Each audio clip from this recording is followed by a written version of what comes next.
Você nasceu para brilhar. E lembre-se, não é o tamanho do palco que define o quão intensa é a sua luz. Às vezes, o cenário muda, as cores de fundo se transformam, e a vida te chama para experimentar novos estilos. Não tenha medo de se reinventar.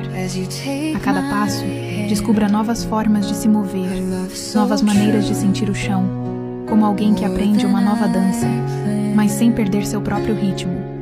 Porque, no final das contas, o que realmente conta é a sua essência, a sua verdade, a sua clareza.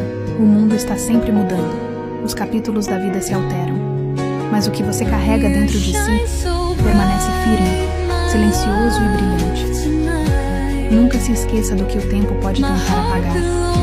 A vida é uma dança, um movimento, e a luz que você possui sempre será suficiente para iluminar o próximo passo.